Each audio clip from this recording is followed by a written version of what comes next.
Mesdames, Messieurs, bonsoir et bienvenue à ce nouveau numéro de votre magazine d'actualité Zoom sur que nous consacrons cette fois-ci à la campagne de prévention de la Covid-19. Comme le précisait fin décembre 2019 le programme des Nations Unies pour le développement, la Covid-19 et la crise et la maladie qui constitue une crise globale de notre époque est le plus grand défi auquel nous ayons été confrontés depuis la Seconde Guerre mondiale. De l'avis de nombreux spécialistes, la pandémie du coronavirus est bien plus qu'une crise sanitaire, c'est aussi une crise socio-économique sans précédent qui met sous pression chacun des pays qu'elle touche. Elle a des impacts sociaux, économiques et politiques dévastateurs qui laisseront de profondes cicatrices qui tarderont à s'effacer. La riposte de la Mauritanie au danger que représente cette pandémie a pris plusieurs formes. Renforcement des capacités d'hospitalisation des malades, acquisition des matériels et équipements médicaux et de produits pharmaceutiques, formation du personnel de santé sur la prise en charge des patients et renforcement des mesures d'hygiène. À ces mesures sont venus s'ajouter le lancement d'une vaste campagne sur les moyens de prévention de cette maladie, la fermeture des frontières terrestres, des aéroports et des frontières maritimes, la suspension des trafics entre les wilayas, puis l'instauration d'un couvre-feu. Ce sont là, entre autres, les mesures prises lors de la première vague de propagation du coronavirus. Aujourd'hui, le pays fait face à une deuxième vague de la pandémie qui, dit-on, est plus dévastatrice que la première. Quelle nouvelle stratégie le département de la santé entend-il mettre en œuvre pour mettre les Mauritaniens à l'abri de cette terrible maladie? Dans le Zoom sur de ce soir, nous vous proposons d'examiner avec deux spécialistes les moyens et les modalités de la riposte au Covid-19 dans le pays. Nos invités que j'ai l'honneur de recevoir ce soir sont Dr Mariam Kébé, directrice de la médecine hospitalière au ministère de la Santé, et par satellite, Dr Aboubakrine Oulouavi, directeur régional à l'action sanitaire du Hod El Gharbi. Docteur, soyez les bienvenus dans ce nouveau numéro de Zoom sur. Je vous invite en guise d'introduction au débat à suivre l'élément préparé par Bokar Baïla Ba sur la visite du Premier ministre dans l'un des centres du Covid-19 à Nouakchott.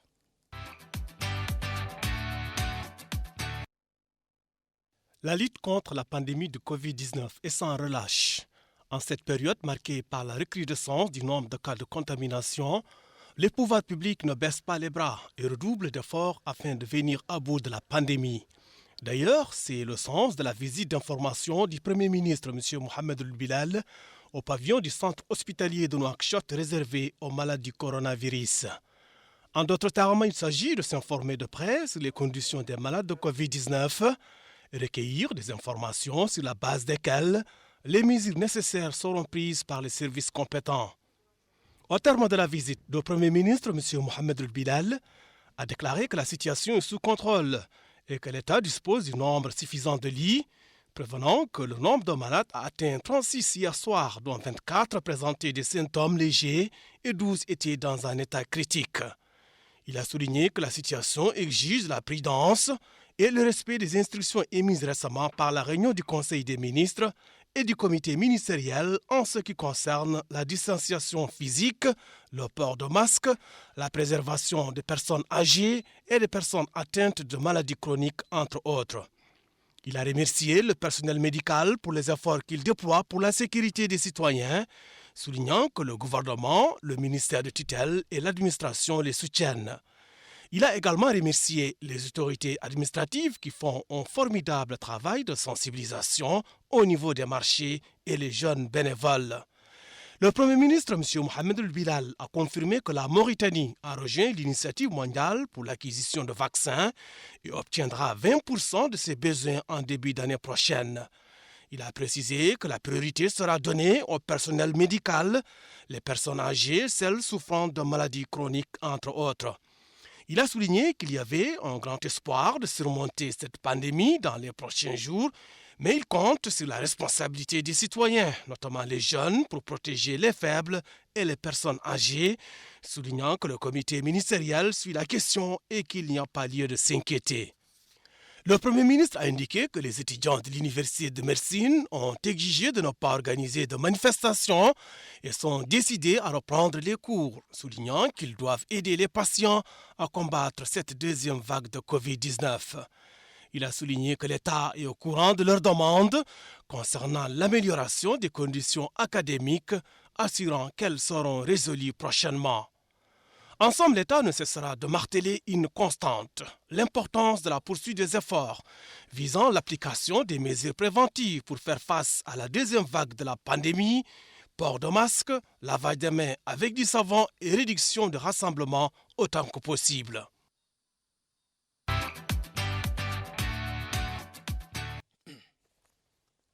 Vous l'avez donc compris, le coronavirus circule partout et rapidement. C'est là, en fait, dont chacun doit prendre conscience. C'est la gravité de la situation sanitaire résultant de la recrudescence du Covid-19 qui explique le maintien et l'intensification des mesures adoptées par les autorités. Quelle est exactement la situation de la pandémie dans notre pays aujourd'hui? Docteur Mariam Kébé. Bonsoir. Je vous remercie de me recevoir sur votre plateau. Donc, je vais d'abord souhaiter un bon passage de la deuxième vague à tous les Mauritaniens, sans beaucoup de casse. La situation actuelle, comme vous l'avez vu, la deuxième vague est là. La Mauritanie n'est pas épargnée par cette deuxième vague. Et de plus en plus, on voit de nouveaux cas tous les jours. Donc, la prudence s'impose. Les mesures barrières, toujours rappelées par le ministère de la Santé, sont toujours en vigueur. Le lavage des mains, le port du masque, la distanciation sociale. Aujourd'hui, on a une file active de patients atteints de Covid d'environ 2700. Mais heureusement, avec environ 2600 de cas asymptomatiques et une centaine qui ont des cas symptomatiques, dont une quarantaine de cas graves hospitalisés dans des services de soins intensifs ou de réanimation. Donc on le voit, le nombre de contaminations a explosé, le nombre également de morts a considérablement augmenté. Qu'est-ce qui explique cette détérioration de la situation chez nous?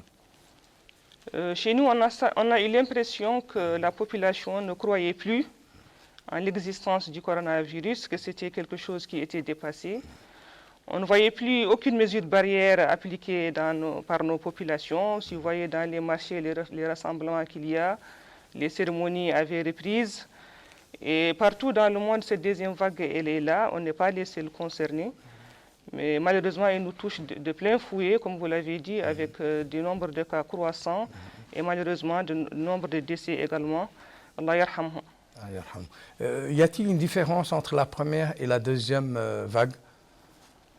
Du point de vue des symptômes cliniques, ou bien il n'y a pas une grande différence, mais la différence consiste au nombre de malades atteints. La première vague, si vous vous rappelez, c'était d'abord une importation et puis quelques cas contacts qu'on pouvait facilement cerner. Et là, on est dans une vague où le virus il est très répandu dans la communauté. Donc une transmission communautaire qui est très importante. Et si on est dans la transmission communautaire importante, la stratégie également doit changer. On est dans une stratégie de cohabitation avec le virus. Ce n'est pas comme la première vague. D'accord. On va essayer un peu d'associer Dr Ouavi. Je rappelle que vous êtes directeur régional à l'action sanitaire d'Oud El Gharbi. Selon nos informations, il y aurait près de 80 cas de contamination dans la région. Est-ce que c'est exact? Bonsoir. Effectivement, on a eu ces derniers temps une augmentation des cas. Au total, on a eu 87 cas actifs à ce jour. Et quelle est la situation générale dans la wilaya? Depuis la première vague jusqu'à présent, on a eu 147 cas avec 57 guéris, 3 décès malheureusement, et Allah yarhamhum. Amin. Et 87 cas actifs actuellement. On a réalisé plus de 2500 tests, dont 318 PCR. D'accord. Et de combien de structures sanitaires la wilaya dispose-t-elle dans cette campagne de lutte contre la Covid-19? Au total, on a 106 structures de santé qui disposent des services de lutte contre le Covid-19. Un centre hospitalier, bien sûr, 9 centres de santé et 96 postes de santé. Et quelle appréciation faites-vous de la qualité et du volume de ces équipements techniques dédiés à cette pandémie? Pour la wilaya, on a reçu les équipements nécessaires pour les équipements de protection individuelle du personnel et des cas. On a aussi les tests de diagnostic qui sont disponibles en quantité suffisante. Les médicaments, bien sûr. Et chaque muqata'a a reçu une ambulance médicalisée qui permet bien sûr le transport des malades d'une muqata'a au centre hospitalier. Tant mieux. Merci pour ces précisions. Je reviendrai à vous dans un instant au cours de cette émission. Docteur Mariam Kébé, quelles sont les leçons que vous avez tirées, le département a tirées de la première vague de la pandémie? Les leçons tirées sont nombreuses. D'abord, c'est qu'on ne doit pas relâcher la sensibilisation de la population, parce que, comme dit l'adage, mieux vaut prévenir que guérir. Mais on est dans une épidémie d'une virose qui est très contagieuse. Donc cela doit aussi inciter à faire de la prévention des mesures, c'est-à-dire qu'on ne doit pas attendre d'avoir des malades pour aller chercher des hôpitaux. Donc il fallait être dans l'anticipation. Donc c'est pour cela que dès le début de la deuxième vague, plusieurs centres hospitaliers ont été engagés dans la prise en charge de cette épidémie. Les hôpitaux de Nouakchott, il y en a 5 ou 6 qui chacun a un centre de prise en charge de la COVID-19. Donc en plus de cela, c'est toujours le plus important pour la population, c'est qu'elle sache que c'est la prévention qui est vraiment la plus grande arme dans la lutte contre cette pandémie. Est-ce que ces hôpitaux et ces centres sont suffisamment équipés pour faire face à cette deuxième vague?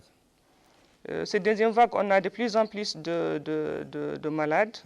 C'est pour ça que les centres dédiés ont augmenté leur capacité en lit. Et également, le ministère travaille maintenant à ouvrir d'autres centres si le besoin se présente. Donc ces centres sont équipés en oxygène pour prendre en charge les patients en détresse respiratoire. Ils sont équipés également d'unités de réanimation en cas de besoin. Est-ce que vous effectuez des tests PCR et face à cette nouvelle vague et à quelle ampleur? Donc, comme je vous disais au début, la stratégie actuellement, c'est la cohabitation. Autant lors de la première vague, on testait tout le monde, les symptomatiques, les asymptomatiques. Actuellement, comme on est dans une phase de transmission communautaire, la stratégie du ministère, c'est de tester les cas suspects, c'est-à-dire des patients qui présentent des symptômes, qui vont aller chez le médecin. C'est au médecin de suspecter la COVID-19 et c'est à lui de demander le test. Donc, ce n'est pas à la population d'aller rechercher ces tests. Donc, dans un premier temps, quelqu'un qui a des symptômes légers, de préférence, il s'adresse dans un centre de santé, ce qu'on appelle communément les dispensaires, de Muqata'a. Et là, le médecin qui les reçoit va juger de leur état de santé. Si c'est nécessaire de faire le test, il le demandera. C'est disponible dans tous les centres. Et si maintenant la personne a des symptômes qui sont jugés graves, il les adressera directement vers un centre hospitalier de la région où se situe le centre de santé. Concernant les tests, je vous disais qu'ils sont disponibles partout, mais c'est l'Institut national de recherche en santé publique, c'est elle qui fait leur étude. Donc les centres font le prélèvement et l'examen se fera au niveau de l'Institut, c'est elle qui va délivrer les résultats. Est-ce que c'est des tests gratuits? Puisque quand on préparait cette émission, quelques-uns de ceux que nous avons rencontrés nous disaient un peu qu'il sera payant et ils parlent même d'un chiffre de 25 000 ouïas prochainement pour effectuer les tests. Ce qui se passe, c'est que les tests sont gratuits pour tous les malades mauritaniens, les malades. Dans tous les centres de santé, dans tous les hôpitaux, ces tests sont gratuits. Cependant, il y a ce qu'on appelle les voyageurs, chez qui on exige d'avoir un test PCR qui date de moins de 5 jours. Et là, ce test est payant, donc parce que ce n'est pas des gens qui sont dans le besoin, c'est des gens qui vont aller faire leurs affaires ou bien qui vont aller en voyage. Pour eux, c'est payant. Mais pour les malades, les tests sont gratuits dans tous les centres. Ah, d'accord, tant mieux. Je reviens un peu à Dr Wavi pour savoir un peu quelles sont les zones les plus touchées de la wilaya et comment expliquez-vous cela? Pour les zones les plus touchées dans la wilaya du Houd al-Gharbi, c'est la Muqata'a d'Ayoun, essentiellement la ville d'Ayoun. Ça s'explique par vraiment, il y a un contact entre les populations dans les marchés, les mosquées, les cérémonies. Et la culture vraiment de prévention n'était pas vraiment appliquée. Bien que certains connaissent bien la prévention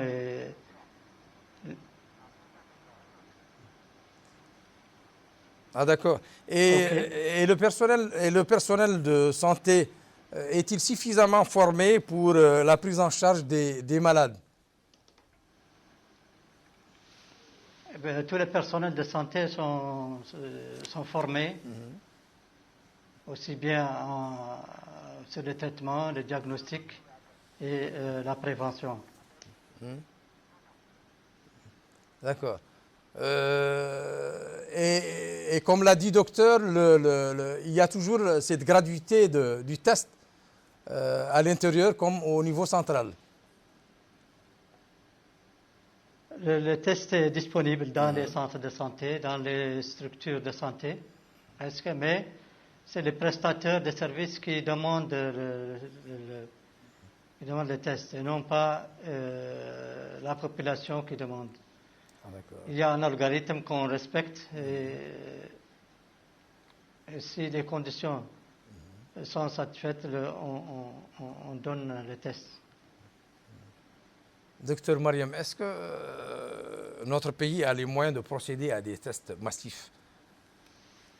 La stratégie actuellement, ce n'est pas de faire des tests massifs. Ouais. On est en transmission communautaire. Donc, dans la transmission communautaire, ce qui est démontré scientifiquement, ce qui protège plus la population, c'est les mesures barrières, comme on ne répétera jamais assez, le lavage des mains, le port des masques, la distanciation sociale. Et c'est ça qui est le plus important en cas de transmission communautaire. Le fait de faire un test, tant qu'on n'a pas de symptômes, on n'a pas besoin de faire un test actuellement. Et vous pensez que la situation est sous contrôle encore? Elle est encore sous contrôle. Ah ouais. Comme a dit dans l'élément son Excellence le Premier ministre, on en appelle à la responsabilité de la population mauritanienne. Chacun est responsable du sort de notre pays. Donc si chacun appliquait les mesures barrières comme il se doit, je pense que les mesures restrictives, on ne serait pas amené à faire de plus en plus de mesures restrictives. Et quelles sont, à votre avis, les mesures supplémentaires que les pouvoirs publics auraient dû prendre pour limiter la propagation de la maladie? Est-ce qu'il n'y a pas un laisser-aller, aussi bien au niveau de Nouakchott qu'à l'intérieur?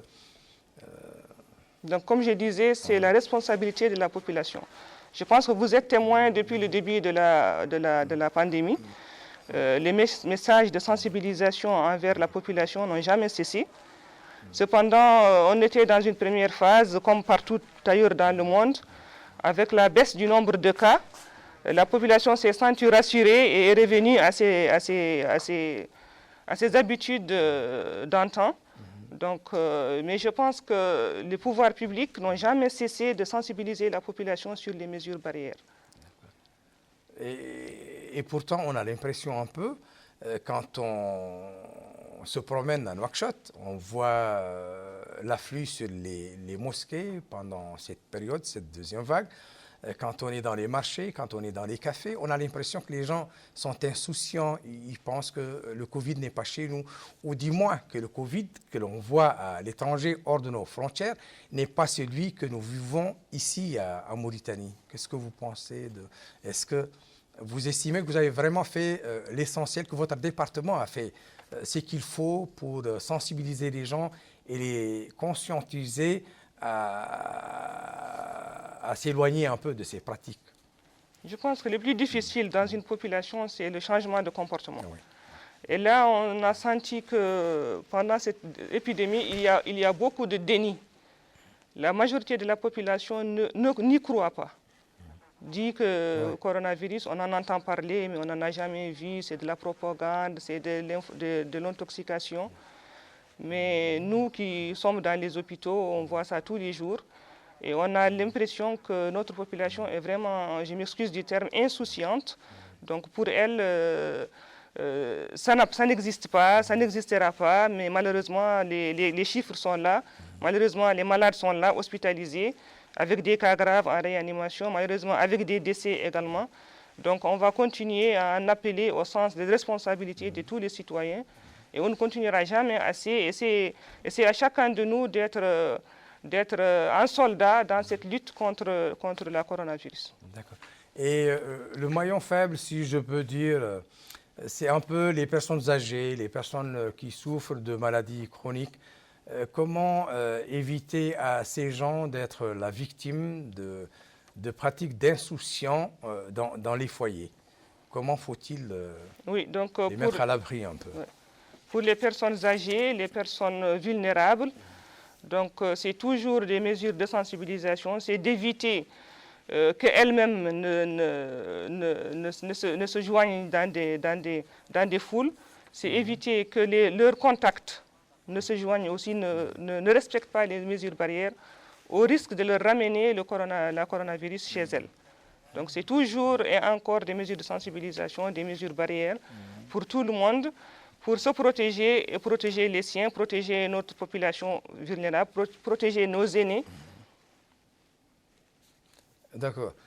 On va inviter docteur Aboubekri Wafi à se joindre à nous pour nous donner un peu son impression sur la campagne de sensibilisation que vous faites au niveau régional. Est-ce que vous êtes en train de coordonner vos efforts avec les services régionaux? Est-ce que vous associez un peu les ONG, la société civile dans le cadre de cette campagne? Qu'est-ce qui se fait concrètement au niveau régional? Au niveau régional, on a un comité de gestion de l'épidémie qui se réunit tous les jours, présidé bien sûr par le Wali. Et on a réparti la ville où il y a plus de cas, la ville d'Ayoun, sur plusieurs quartiers. Chaque quartier, il y a une sous-commission. On implique les chefs de services régionaux, chaque service régional avec la société civile, et qui font la sensibilisation porte à porte. Et à la fin de la journée, on fait une synthèse des activités qui ont été menées. Et ça a rapporté vraiment de bons résultats. Et on a procédé aussi à la distribution des masques dans les places comme les taxis, les transports publics, dans le marché aussi. Et comment est accueillie cette dernière mesure de couvre-feu au niveau de votre wilaya? Effectivement, le couvre-feu a commencé depuis hier, de 18h à 6h du matin. Et c'est vrai que les gens ne se sont pas habitués au début, mais ils commencent à comprendre que c'est nécessaire, qu'il faut rester chez soi pour vraiment lutter contre cette pandémie.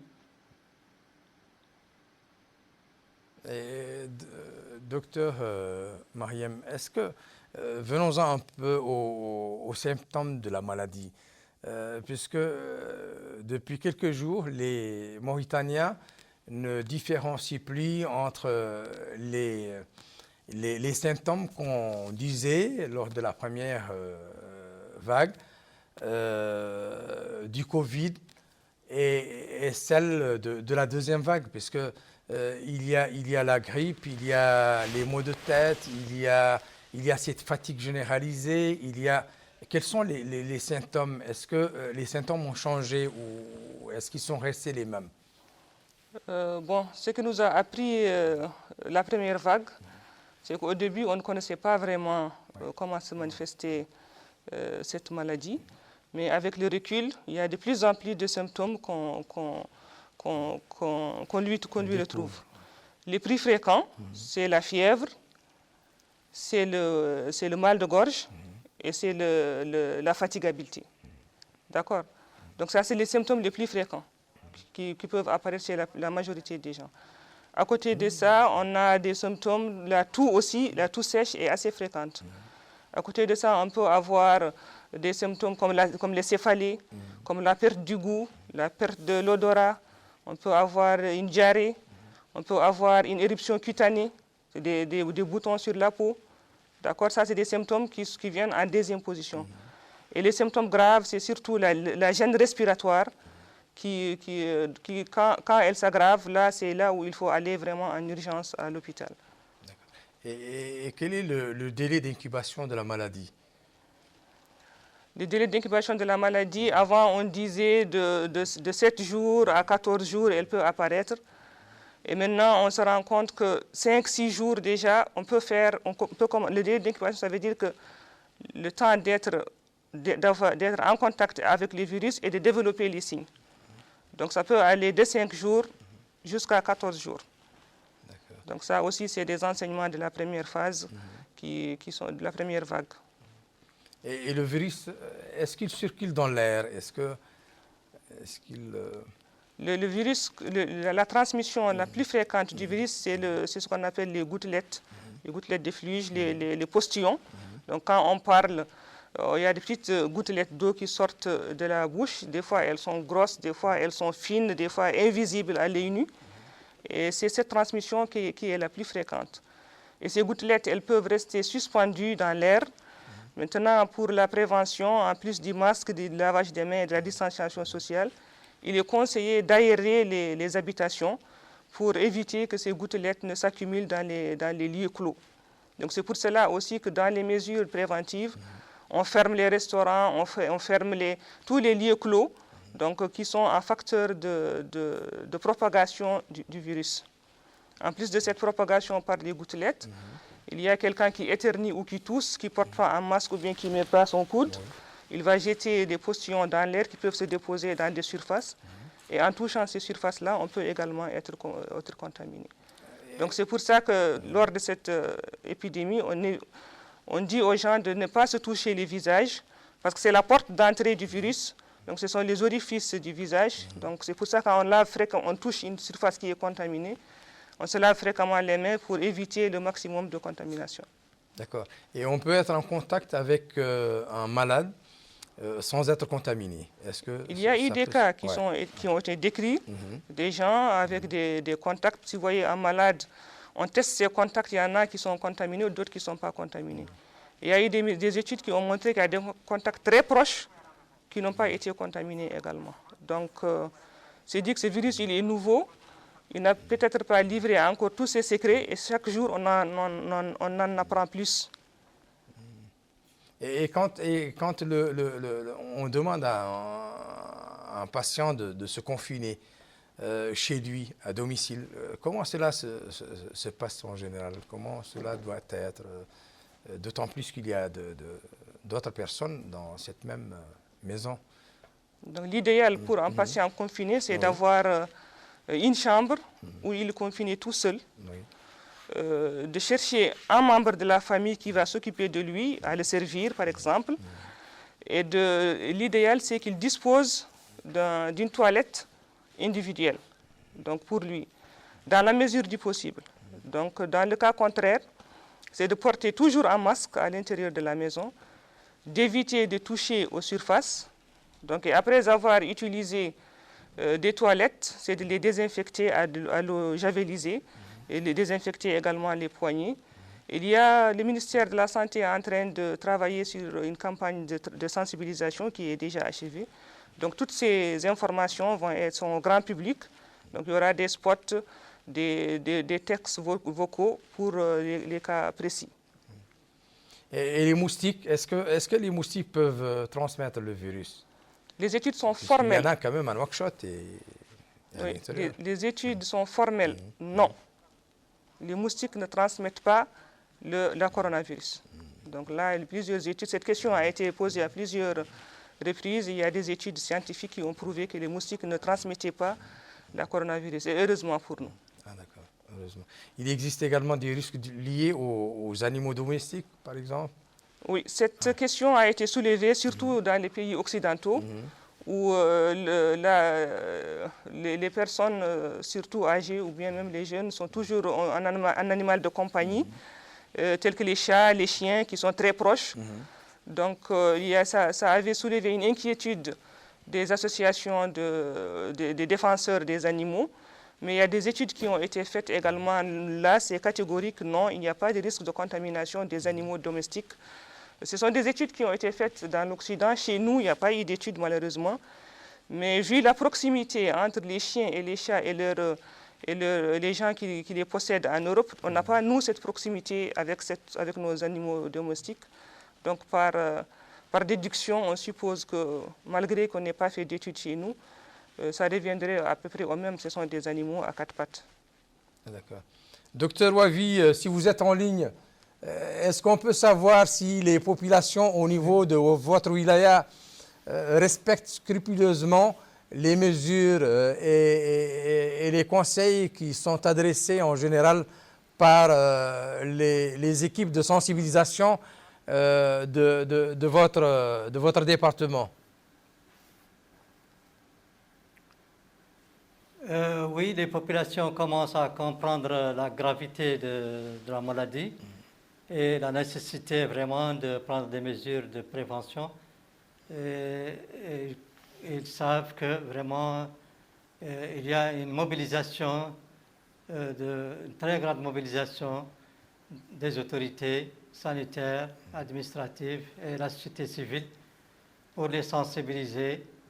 Et ils commencent à comprendre vraiment la nécessité du respect de ces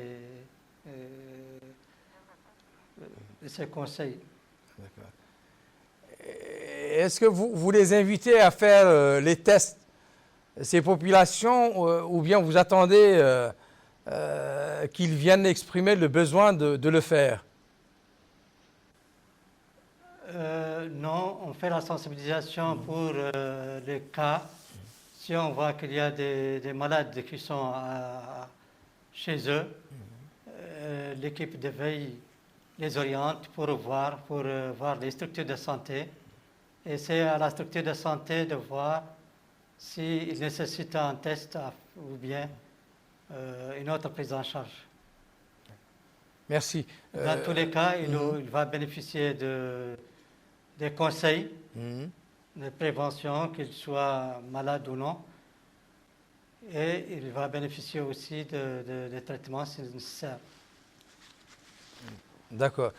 Docteur Mariam Kébé, est-ce qu'il y a un moment où il faut vraiment faire un test de dépistage de la Covid?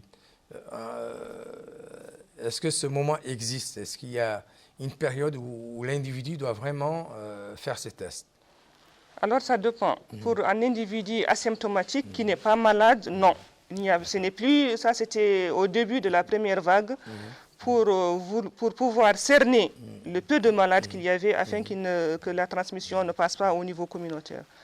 Actuellement, comme la transmission est communautaire, il n'y a plus aucun intérêt à faire des tests pour le plaisir.